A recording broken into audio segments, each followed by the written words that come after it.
कहते हैं पुराने ज़माने में जब जंगलों के रास्ते सूने और गांव की रातें बहुत खामोश होती थीं, लोग अपनी रोजी रोटी के लिए सुबह से शाम तक मेहनत करते। उसी दौर में एक छोटा सा गांव था जहां गरीबों का सहारा सिर्फ अल्लाह पर यकीन और अपनी इज्जत होती। गांव के बाहर एक घना जंगल था जिसमें पुरानी पगडंडियां, खजूर के दरख्त और सूखी नदी का रास्ता था। वहां से गुजरना लोगों को डराता था, मगर मजबूरी सबको ले जाती। उस जंगल के अंधेरों में उस रात दो चोर घुस आए। दोनों ने अपना चेहरा कपड़े से ढका हुआ था, कमर पर छुरी और हाथ में भारी बोरी। उनके कदम तेज थे, मगर सांस फूली हुई जैसे किसी ने पीछे से दबाव डाला हो। एक चोर ने सरगोशी की, जल्दी कर, सुबह से पहले ये माल जमीन के अंदर होना चाहिए। दूसरा बोला, आज का शिकार बड़ा है लेकिन डर भी बड़ा है। फिर दोनों एक पुराने पीपल के पास रुक गए जहां मिट्टी नरम थी और जड़ें ज्यादा गहरी नहीं। उन्होंने तेज हाथों से गड्ढा खोदना शुरू किया। मिट्टी की खुशबू, पसीने की गर्मी और जंगली हवा का सरसराहट मिलकर अजीब सा राज पैदा कर रहे थे। बोरियां खुली तो अंधेरे में चमक उठी। सिक्के, चांदी के कंगन, कुछ जेवर और कुछ पुराने कीमती पत्थर। चोर की आंखों में लालच की रोशनी थी और दिल में खौफ। एक ने कहा, इस जगह का निशान याद रख, वरना हम खुद अपना खजाना खो देंगे। दूसरे ने पत्थर पर खरोंच लगा दी। बिल्कुल उसी वक्त गांव का गरीब चरवाहा जमील अपनी बकरियों को ढूंढते हुए उसी पगडंडी पर आ निकला। जमील का कुर्ता पुराना, पांव में फटी जूती और कंधे पर लकड़ी का डंडा था। बकरियों का झुंड रात को भिखरा तो उसका दिल घबरा गया, इसलिए वो लैंटर्न के बिना ही निकल पड़ा। उसने दूर से खुर-खुर की आवाज सुनी और पीपल के नीचे हल्की सी चमक देखी। वो रुक गया, सांस रोकी और बुशेस के पीछे छुप कर देखने लगा। जमील ने जो मंजर देखा उसका बदन ठंड से सरसरा उठा। दो अजनबी मर्द, चेहरे ढके, जेवर मिट्टी में दबा रहे थे। उसके दिमाग में एक ही ख्याल आया, या अल्लाह, ये तो चोर हैं। उसने बकरियों को भूलकर अपनी जान की फिक्र की, मगर फिर उसके कान में माँ की नसीहत गूंज गई, बेटा, सच देखकर आंख बंद करना भी गलत होता है, लेकिन फितना फैलाना भी। जमील ने अपने दिल को संभाला और चुपके से पीछे हटने लगा, लेकिन उसी लम्हे एक सूखा पत्ता उसके पांव के नीचे चरमराया। चोर की गर्दन तुरंत घूमी। कौन है वहां? एक चोर ने घुर्राया। दूसरा छुरी निकालकर आगे बढ़ा। जमील का दिल जोर से धड़का, मगर वो भागा नहीं। वो धीरे से बाहर निकला, हाथ ऊपर किए और बोला, मैं जमील चरावा हूं, मैं सिर्फ अपनी बकरियां ढूंढ रहा था। चोर ने उसकी तरफ लैंटर्न की रोशनी जैसी नजर डाली, फिर सरगोशी की, इसने सब देख लिया। दोनों चोर एक दूसरे को देखकर घबरा गए। एक ने कहा, इसको छोड़ दें तो ये गांव जाकर शोर मचा देगा। दूसरा बोला, अगर इसको यहीं खत्म कर दें कोई गवाह नहीं रहेगा। जमील ने उनकी बात सुन ली और उसकी जबान सूख गई। फिर भी उसने हिम्मत करके कहा, मैं किसी से कुछ नहीं कहूंगा, मैं गरीब आदमी हूं, मुझे अपनी रोजी से मतलब है। आप अपना काम करें, मैं अपना रास्ता। उसकी आवाज कांपती थी, लेकिन नीयत साफ थी। चोर ने कदम आगे बढ़ाया और जमील को डंडा से धक्का दिया। कसम खा, चोर ने कहा, वरना यहीं मिट्टी में मिला देंगे। जमील गिरते गिरते संभला, फिर खड़ा हो गया। उसने अपनी चादर सीधी की और बोला, मैं कसम खाता हूं कि मैं किसी को नहीं बताऊंगा। चोर ने हंसकर कहा, कसम सब खा लेते हैं, दिल का क्या। दूसरा चोर जमील के करीब आया, अगर कल पुलिस आ गई तो समझ लेना तेरी जिंदगी खत्म। जमील ने आंखें नीचे की और अर्जियत से बोला, मैं आपको अपने माँ की कसम देता हूँ, मुझ पर भरोसा कर लो। मेरी माँ ने मुझे सिखाया है कि किसी को फंसाना आसान होता है, लेकिन किसी को बचा लेना मुश्किल। मैं आपको बचाने का वादा नहीं करता, बस ये वादा करता हूँ कि मैं जुबान बंद रखूँगा। माँ का नाम सुनकर जमील की आंख में आंसू आ गए। चोर कुछ पल को चुप हो गए, जैसे उनका सख्त दिल भी हल्का सा पिघल गया हो। फिर भी उन्होंने अपना ट्रस्ट जारी रखा। एक चोर ने जमील की जेब तलाशी, दूसरे ने उसका डंडा पकड़ लिया। तेरे पास कोई निशान, कोई कागज, कुछ भी? चोर ने पूछा।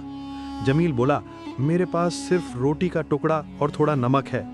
चोर ने रोटी को देखा और ऐसी रोटी देखकर उसकी हंसी निकल गई। इतनी सूखी रोटी और तू हमें धोखा देगा? जमील ने धीरे से कहा, भूखा इंसान झूठ बोल सकता है, लेकिन मैं भूख से नहीं, डर से बोल रहा हूँ। उसी रात गांव की तरफ से दूर से घोड़े की ताप और आवाजें आने लगी। चोर दोनों होशियार हो गए। पुलिस, एक ने फुसफुसाया, आज ही निकल आए।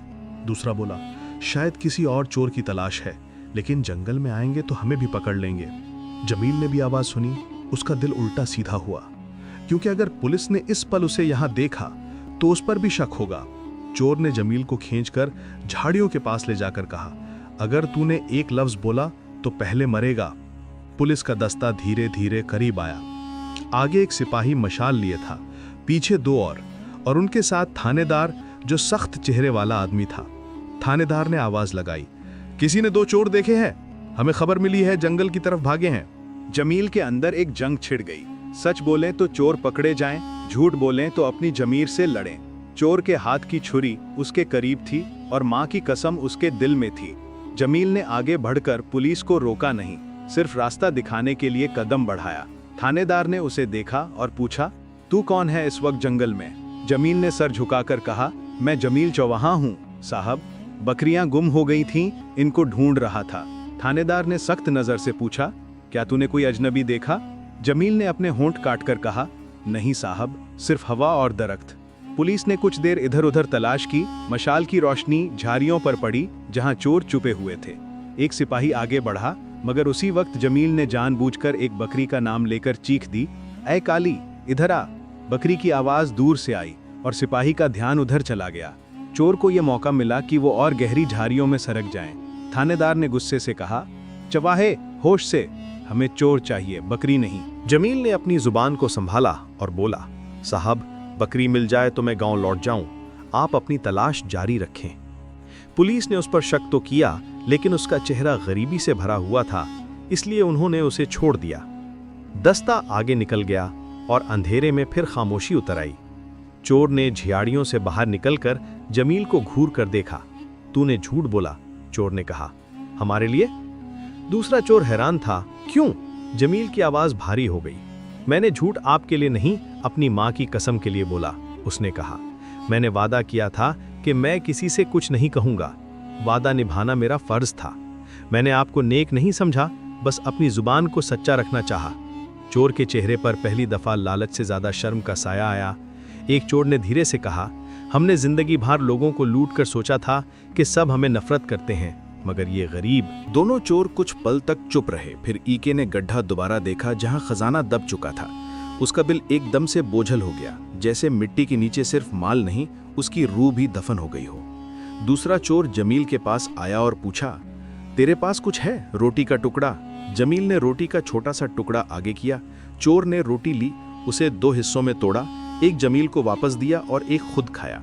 ये पहली दफा है, उसने कहा, कि हमने किसी से लिया और किसी को वापस भी दिया। जमील ने रोटी लेकर कहा, मैं गरीब हूं, लेकिन मैं चाहता हूं कि किसी की रोजी हराम ना हो। आप अगर चाहें तो इस रास्ते को बदल सकते हैं। चोर हंसना चाहा, मगर हंसी गले में अटक गई।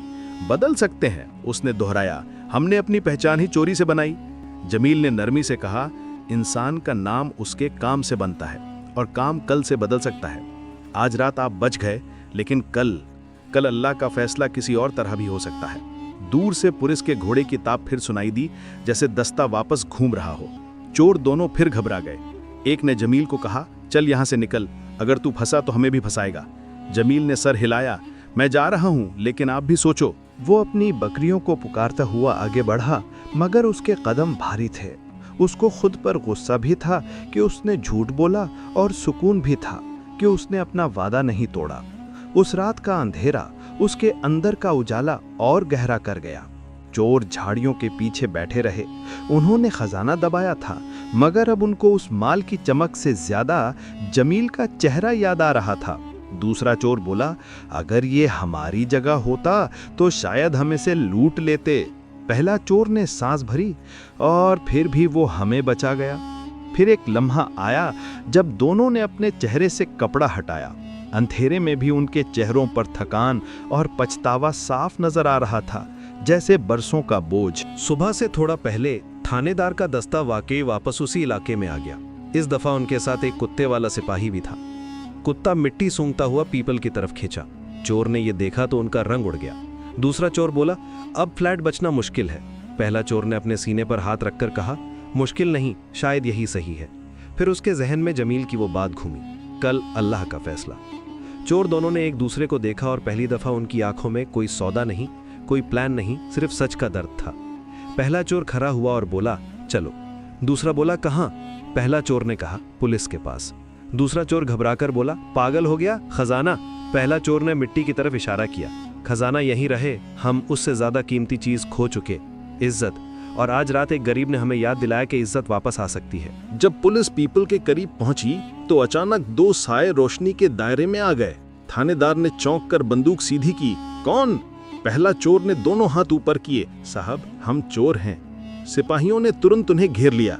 दूसरा चोर का जिस्म कांप रहा था, मगर उसने भी सिर झुका दिया। थानेदार ने घुर कर कहा, तुम खुद चल कर आए हो? पहला चोर ने कहा, हाँ, हम सरेंडर करते हैं और हम आपको वही जगह भी दिखाएंगे जहां माल दबाया है। थानेदार को यकीन न आया। ये कोई चाल है? उसने पूछा। पहला चोर ने नरमी से कहा, चाल तो हमारी जिंदगी थी साहब। आज रात हमने पहली दफा सच को चुना है। पुलिस ने रस्सी से उनके हाथ बांधे और पीपल के नीचे ले गए। चोर ने पत्थर वाली खरोच दिखाई, फिर मिट्टी खोद कर बोरियां निकाली। सिक्के और जेवर रोशनी में चमक उठे, मगर चोर की नजर अब उन पर टिकती ही नहीं थी। थानेदार ने माल देखा और हैरानी से बोला, तुम्हें किसने सीधा किया? पहला चोर कुछ देर चुप रहा, फिर उसने कहा, एक गरीब चरवाहा, जमील। थानेदार ने भौंवे से कोड़ ली। जमील? वो तो सीधा साधा आदमी है। चोर ने सर हिलाया। हाँ साहब, सीधा ही तो था। उसने हमें देखा, हमने उसे धमकाया, फिर पुलिस आई और उसने हमारे लिए झूठ बोला। हमें समझ नहीं आई क्या क्यों। थानेदार का चेहरा सख्त था, मगर उसकी आंख में भी एक पल को नरमी आ गई। अगर वो झूठ बोलकर तुम्हें बचा सकता है तो तुम सच बोलकर अपनी रूह बचा सकते हो, थानेदार ने कहा। इसी दौरान जमील अपनी बकरियों को लेकर गांव लौट रहा था। उसे पता नहीं था कि जंगल में क्या हुआ, बस उसका दिल भारी था और जुबान खामोश। गांव के चौक में पहुंचते ही उसने देखा कि लोग जमा हैं और थानेदार खुद खड़ा है। जमील घबरा गया। या अल्लाह, अब क्या? थानेदार ने उसे बुलाया। जमील, इधर आ। जमील ने धीरे से कदम बढ़ाए, आंखें नीचे। थानेदार ने कहा, तू कल रात जंगल में था? जमील ने कहा, हाँ साहब। थानेदार ने आगे कहा, तूने दो चोर देखे थे? जमील की सांस अटक गई। उसने कहा, साहब मैं। फिर उसने मां की कसम याद की और चुप हो गया। थानेदार ने उसके कंधे पर हाथ रखा।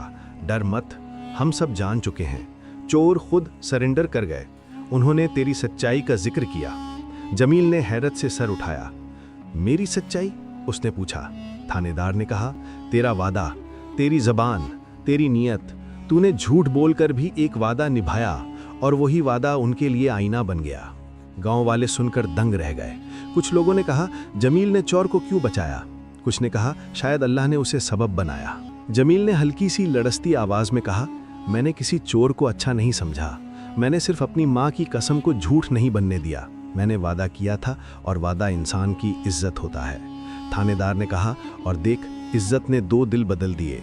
फिर थानेदार ने गांव वालों को हुक्म दिया कि माल की पहचान करके असलियत मालिक तक पहुंचाया जाए। चोर दोनों को कैद खाने ले जाया गया, मगर लोगों को उनकी कहानी भी याद रह गई। रास्ते में पहला चोर ने सिपाही से कहा, साहब अगर हमें कभी मौका मिले हम मेहनत करना चाहेंगे। सिपाही ने कहा, मौका अल्लाह देता है, इंसान नीयत से लेता है। दूसरा चोर रो पड़ा। हमने बहुत जुल्म किया, उसने कहा। पहला चोर ने उसके कंधे पर सर रखा। रोना कमजोर होना नहीं, रोना वापस पलटने का पहला कदम है। कैद खाने की दीवारें सख्त थीं, मगर उनके दिल में पहली दफा नर्म रोशनी थी। दिन गुजरे और गांव में लोग जमील को इज्जत से देखने लगे। किसी ने उसे हीरो नहीं बनाया, क्योंकि वो खुद को हीरो नहीं समझता था। वो वही चरवाहा था, वही बकरियां, वही पुराना कुर्ता।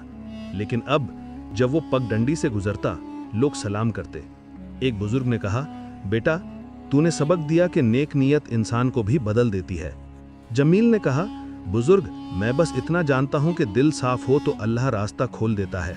उसके लफ्जों में तकब्बुर नहीं, सुकून था। इस कहानी का सबसे बड़ा ट्विस्ट ये था कि चोर खुद अपने गुनाह का बोझ उठाकर सच के सामने खड़े हो गए। जमील की नेक नीयत ने उनके अंदर शर्म जगाई और शर्म ने उन्हें रास्ते पर ले आई।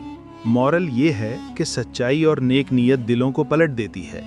जो इंसान अपनी जुबान का वादा निभाता है, अल्लाह उसके लिए रास्ते खोलता है, और जो गलत रास्ते पर हो उसके लिए भी हिदायत का दरवाज़ा खुल सकता है। लालच से भरा दिल भी जब इज्जत और एहसान का सामना करता है तो अंदर से हिल जाता है। इसलिए किसी को सीधा करना हो तो पहले अपनी नीयत सीधी करो, फिर अल्लाह खुद असर पैदा कर देता है।